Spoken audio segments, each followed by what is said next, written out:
किसान साथियों राम राम। आशा और उम्मीद करता हूं कि आप सब ठीक ठाक हो। साथियों आज हम फिर से सप्ताह भर बाद नरमा के भाव के ऊपर चर्चा करने जा रहे हैं।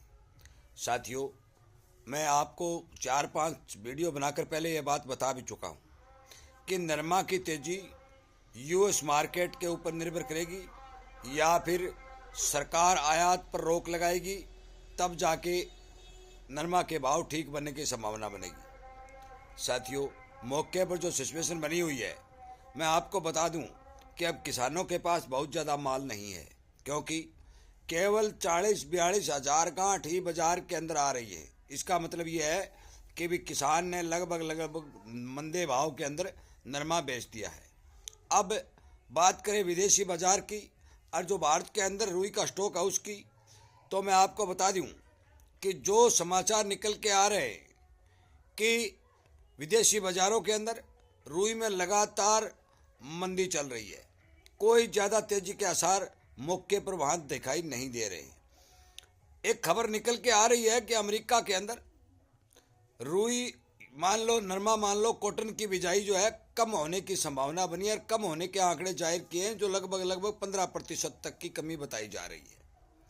दूसरी बात यह है कि जो हमारे भारत के अंदर जिन जिन लोगों ने रुई की खरीद की, सरकार ने की चाहे प्राइवेट स्टॉकियों ने की, वो सारे के सारे इस बात के विचार में हैं कि नरमा में तेजी बने और हम हमारा माल निकालें। जिस कारण भी साथियों यदि इसमें तेजी बनती हुई दिखाई देगी तो वो अपना माल बाजार में काट देंगे, क्योंकि सभी तेजी में थे कि सरकार आयात नहीं करेगी, आयात पर रोक लगाएगी या ड्यूटी बढ़ाएगी तो नरमा के भाव बनेंगे। ये बात मैं आपको पहले बता भी चुका हूँ कि भारत के अंदर अब की बार नरमा की जो पैदावार है उसकी बेहद कमी देखी जा रही है।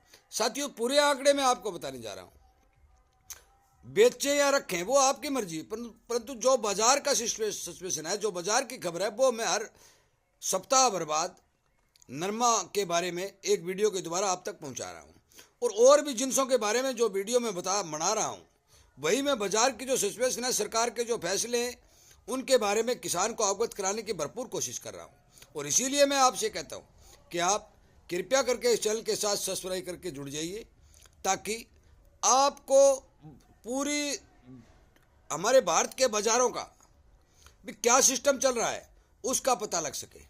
साथियों एक सिस्टम ये होता है कि बहुत से किसान भाई मेरे पास फ़ोन करते हैं कि ताऊ जी वीडियो नहीं आया।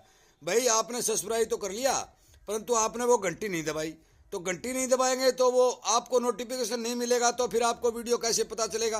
वो तो धीरे धीरे घूम के आपके पास आएगा। इसलिए जो आदमी इच्छुक है वो सब्सक्राइब करके घंटी का बटन दबा लें।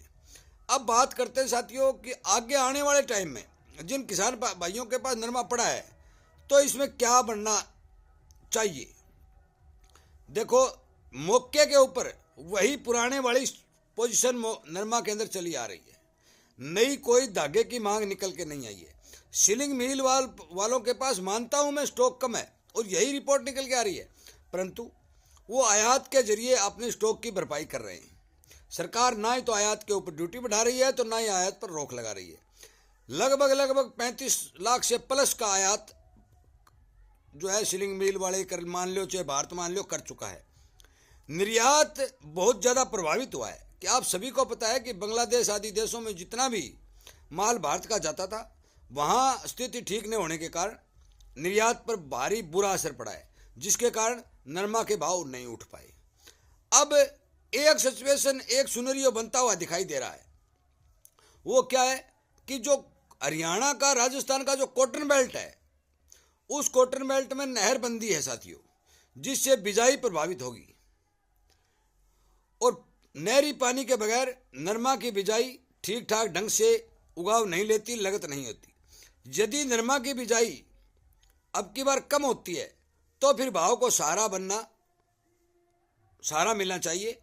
कितना मिलना चाहिए? ज़्यादा के मौके पर एक सप्ताह तक तो कोई उम्मीद नहीं है कि 200-300, 100-200 रुपये यदि सहारा मिल जाता है तो वो वही सहारा दिखाई दे रहा है।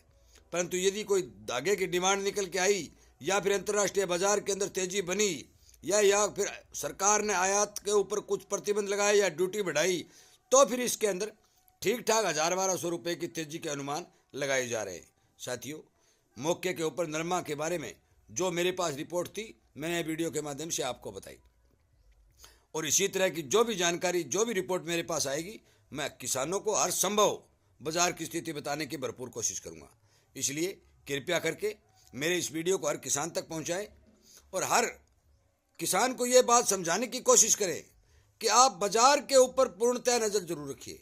खेती करना, पैदा करना वो तो ठीक है, आप अच्छी तरह से काम करते हैं, मेहनत करते हैं तो अनाज की पैदावार हो जाती है।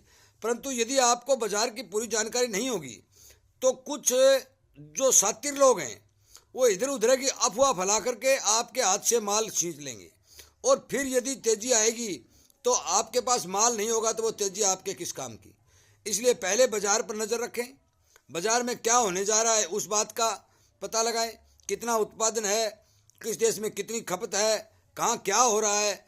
इस बात के बारे में यदि किसान जागृत रहेगा तो उसे मेरा मानना है कि फायदा होगा। साथियों, नरमा में अनेक तरह की बीमारियां आती हैं। उन बीमारियों की रोकथाम के लिए मैंने पिछले साल भी बहुत से किसानों को घरेलू नुस्खे वीडियो के माध्यम से पहुंचाए। उन्होंने उनका यूज किया, उन्हें भरपूर फायदा हुआ और वो आज तक उन्हीं नुस्खों के ऊपर कायम है। और वो प्राइवेट नुस्खे जो अपने घर में उन्होंने नरमा की बिजाई करते ही तैयार करने शुरू कर दिए। इसलिए जो जो समय आएगा मैं आपको नरमा हो, चाहे ग्वार हो, चाहे बाजरी हो, चाहे मूंग मोट हो, जो हमारी छावनी की फसल होती है उसमें हम घर के नुस्खे प्रयोग करके हमारा कैसे पैसा बचा सकते हैं और किस तरह से उन नुस्खों के द्वारा, उस स्प्रे के द्वारा हम फायदा उठा सकते हैं। तो ये सब जो जो समय आएगा मैं बताता जाऊंगा। यदि आप मेरे द्वारा बताए गए इन कामों पर घर का सामान का यूज करके और उसे फसल में प्रयोग करेंगे तो आपको मैं विश्वास दिलाता हूं कि आपको 100% फायदा होगा। कृपया करके मेरी वीडियो को ध्यान से सुनने के बाद जो भी काम खेती में करना हो वो करते रहे और ज़्यादा बाजार के बजाय घर के नुस्खों पर ध्यान दें ताकि हमें बचत ज़्यादा निकले। साथियों, वीडियो सुनने के लिए, लाइक और शेयर करने के लिए, किसान हित में काम करने के लिए मैं आपका धन्यवाद करते हुए इस वीडियो को विराम देता हूँ। जय हिंद।